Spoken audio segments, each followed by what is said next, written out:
Hello friends, ഞാനില്ലേ കല്യാണം കഴിഞ്ഞ് ഇവിടെ മാരാരിക്കുളത്ത് വന്നതിന് ശേഷം അമ്മച്ചി എനക്ക് തന്ന് ആദ്യമായിട്ട് കഴിക്കുന്ന കുറച്ച് ഫുഡ് ഐറ്റംസ് ഉണ്ട്. അതായത് എൻ്റെ ഇച്ഛേൻ്റെ ഒരു ഇൻ്റർ കാസ്റ്റ് മാരേജ് ആയിരുന്നല്ലോ. അപ്പം ക്രിസ്ത്യൻസിൻ്റെ ഒത്തൻറ്റിക് സിഗ്നേച്ചർ പതിഞ്ഞ ചില ഐറ്റംസ് ഇല്ലേ, നമ്മുടെ chicken stew, beef stew, pork fry, beef dry fry, മീൻ മപ്പാസ്, അങ്ങനത്തെ കുറച്ച് ഐറ്റംസ് ഉണ്ടല്ലോ. അതൊക്കെ കൂടുതലും അമ്മച്ചി ഇണക്കി തന്നാണ് ഞാൻ കഴിച്ചിട്ടുള്ളത്. അപ്പം അമ്മച്ചി ഇണക്കി തരുന്ന എല്ലാ ഫുഡിനും നല്ല ടേസ്റ്റാണ്. നോൺ വെജൊക്കെ എനിക്ക് കൂടുതൽ അമ്മച്ചി ഇണക്കുന്നതാണ് ഇഷ്ടം. അതേസമയം വെജൊക്കെ എനിക്ക് വീട്ടിൽ എൻ്റെ അമ്മ ഇണക്കുന്നതാണ് കേട്ടോ എനിക്ക് കൂടുതലിഷ്ടം. അപ്പം അങ്ങനെ അമ്മച്ചി ഇണക്കി തന്ന ഒത്തിരി ഫുഡിൽ എനിക്ക് ഏറ്റവും ഫേവറേറ്റ് ആയിട്ടുള്ള ഒന്നാണ് അവൽ വിളയിച്ചത്. അപ്പോൾ നമുക്കിന്ന് അതെങ്ങനെയാണെന്നൊന്ന് നോക്കിയാലോ. അപ്പോൾ ദേ ആദ്യം തന്നെ 1 കിലോ അവലാണ് എടുത്തിട്ടുള്ളത്. അപ്പോൾ 1 കിലോ അവലിന് 1 കിലോ ശർക്കര എന്ന കണക്കാണ്. ശർക്കര കുറച്ച് വെള്ളമൊഴിച്ച് തിളപ്പിച്ചിട്ട് അത് അരിച്ചെടുത്തതാണ്. അത് ഞാൻ റെക്കോർഡ് ചെയ്യാനായിട്ട് വിട്ടുപോയി. അപ്പോൾ അരിച്ചെടുത്തിട്ട് അടി കട്ടിയുള്ള നല്ലൊരു വലിയ പാത്രത്തിലോട്ട് മാറ്റി. അതാണിപ്പോൾ നിങ്ങൾ കാണുന്നത്. അപ്പം അത് ഉരുക്കി അരിച്ചെടുത്തതാണിത്. അത് നല്ലപോലെ അവിടെ തിളയ്ക്കുന്നുണ്ട്. അപ്പുറത്തെ സ്റ്റൗവിൽ കുറച്ച് കപ്പലണ്ടി, കുറച്ചെന്ന് പറയുമ്പോഴത്തേക്ക് 100 ഗ്രാമാണ്. 100 ഗ്രാം കപ്പലണ്ടി അതും വറുത്ത് മാറ്റിയിട്ടുണ്ട്. അപ്പം അപ്പുറത്തെ അടുപ്പിൽ ചെയ്യുന്നതിനോടൊപ്പം തന്നെ ഈ ശർക്കരപ്പാനി നമ്മൾ ഇളക്കിക്കൊണ്ടിരിക്കണം കേട്ടോ, കൈയെടുക്കാതെ. അല്ലെങ്കിൽ അത് അടിക്കിങ്ങനെ പിടിക്കും. അപ്പോൾ അതിങ്ങനെ ഇളക്കി അതൊരു പകുതി ഇങ്ങനെ കുറുകി ആ ഒരു പരുവാകണം, പകുതി പരുവാകണം. അങ്ങനെ അമ്മച്ചി ഇത് ഇളക്കിക്കൊണ്ടിരിക്കുവാണ്. അത് കഴിഞ്ഞിട്ട് 2 തേങ്ങയുടെ പീരയാണ് ഇപ്പോൾ ഇടുന്നത്.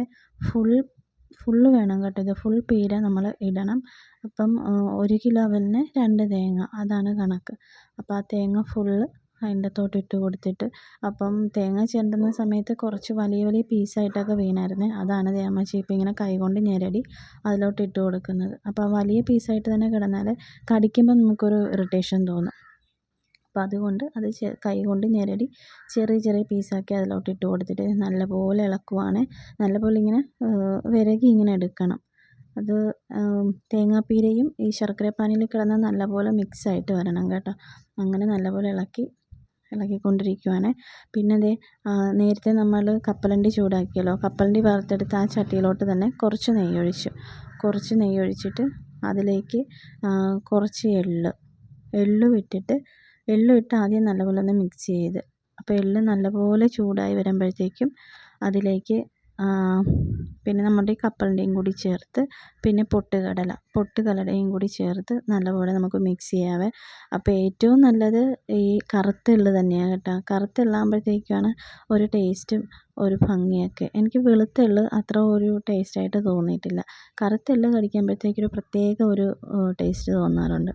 അപ്പോൾ എള്ളും കപ്പലണ്ടി നല്ലപോലെ വറുത്തിട്ട് അത് തൊലി കളഞ്ഞതാണ്, അതും ഇട്ടിട്ടുണ്ട്. അതും കൂടി ഇട്ടിട്ട് നല്ലപോലെ മിക്സ് ചെയ്യുക. നല്ലപോലെ മിക്സ് ചെയ്ത് കഴിഞ്ഞിട്ട് പിന്നെ കുറച്ച് ജീരകവും കുറച്ച് ഏലക്കായും എടുത്തായിരുന്നു. ഒരു 5-8 പീസ് ഏലക്ക, ഒരു സ്പൂൺ 1.5 സ്പൂൺ ജീരകം, നമ്മുടെ ചെറിയ ജീരകം, അത് രണ്ടും കൂടി നല്ലപോലെ വറുത്ത് പൊടിച്ചതാണ് ഇപ്പം ശർക്കരപ്പാനിലോട്ട് ഇട്ട് കൊടുത്തത്. പിന്നെ നമ്മുടെ നെയ്യിൽ വറുത്ത ഐറ്റംസിൻ്റെ കൂടെ കുറച്ച് പൊട്ടുകടലയും കൂടി ചേർത്തിട്ടുണ്ട്. 100 ഗ്രാം പൊട്ടുകടല അതും കൂടി ചേർത്ത് നല്ലപോലെ മിക്സ് ചെയ്ത് കൊടുക്കുവാണ്. നെയ്യ് പോരെങ്കിൽ ഇതെല്ലാം കൂടി ഇടുമ്പോഴത്തേക്കും നെയ്യ് പോരെങ്കിൽ നമുക്ക് കുറച്ചും കൂടി നെയ്യ് ഇട്ട് കൊടുക്കാം. നെയ്യ് കൂടി ഇട്ടിട്ട് നല്ലപോലെ മിക്സ് ചെയ്തിട്ട് അതെല്ലാം നമ്മൾ ഈ പാനിയിലോട്ട് ഇട്ട് കൊടുക്കണം. അപ്പോൾ പാനി അവിടെ നല്ലപോലെ ഇരുന്ന് തിളയ്ക്കുവാണ്. തിളച്ചിട്ട് ഇപ്പോൾ പകുതിയായി, പകുതി വറ്റി തുടങ്ങി. അപ്പോൾ ആ കൂട്ടിലോട്ട് നമ്മൾ ഈ വറുത്ത് വെച്ചേക്കുന്ന സാധനങ്ങളെല്ലാം ഇട്ട് കൊടുക്കണം. നമ്മുടെ എള്ളും കശുവണ്ടിയും പിന്നെ കപ്പലണ്ടിയും നമ്മുടെ ഈ പൊട്ടുകടല എല്ലാം കൂടി ഇട്ട് കൊടുത്തിട്ട് നല്ലപോലെ മിക്സ് ചെയ്തിട്ട് അതിലേക്ക് നമ്മൾ എടുത്ത് വെച്ചേക്കുന്ന അവലിട്ട് കൊടുക്കാം. ഞാനിപ്പോൾ ഇവിടെ 1 കിലോ അവലാണ് എടുത്തേക്കുന്നത്. അപ്പോൾ 1 കിലോ അവലും ഇതിലോട്ട് കുറേശ്ശെയായിട്ടിട്ട് മിക്സ് ചെയ്യണം. ഒറ്റയടിക്കിട്ട് മിക്സാക്കാൻ നോക്കിയാൽ നല്ലപോലെ മിക്സായി കിട്ടത്തില്ല. അപ്പോൾ നമുക്ക് കുറേശ്ശെയായിട്ട് ഇട്ട് കൊടുത്തിട്ട് വേണം മിക്സ് ചെയ്യാനായിട്ട്. അങ്ങനെ അമ്മച്ചി ഇതെല്ലാം ഇട്ട് കൊടുത്തിട്ട് നല്ലപോലെ മിക്സ് ചെയ്ത് ഇനി അത് കുറച്ച് നേരം അവിടെ ഇരുന്ന് ഒന്ന് തിളയ്ക്കണം. ഒന്ന് തിളച്ച് കഴിയുമ്പോഴത്തേക്കും നമുക്ക് സ്റ്റൗവിൽ നിന്ന് മാറ്റി വെക്കാം. ചട്ടി എടുത്ത് മാറ്റി വെച്ചിട്ട് ഒന്ന് തണുത്ത് കഴിയുമ്പോഴത്തേക്കും അതിലേക്ക് കുറച്ച് പഞ്ചസാര പുറമേ ഒന്ന് തൂളി കൊടുക്കണം. അത് അത്ര നിർബന്ധമൊന്നും കാര്യമൊന്നും അല്ല, എങ്കിലും നമ്മൾ ഒരു ഭംഗിക്കും പിന്നെ ഒരു ഇച്ചിരി ടേസ്റ്റിനും വേണ്ടിയിട്ട് കുറച്ച് എടുത്ത് അങ്ങനെ ചെയ്യാം. അപ്പോൾ അതെ എല്ലാം സെറ്റായിട്ടുണ്ട്. അപ്പോൾ അമ്മച്ചി പറയുവാണ് നിങ്ങളെല്ലാവരും ട്രൈ ചെയ്ത് നോക്കണമെന്ന്. അങ്ങനെ ദേ നമ്മുടെ അവൽ വിളയിച്ചത് പെട്ടെന്ന് തന്നെ റെഡി ആയിട്ടുണ്ട്. അപ്പോൾ എല്ലാവരും ഒന്ന് ട്രൈ ചെയ്ത് നോക്കണേ.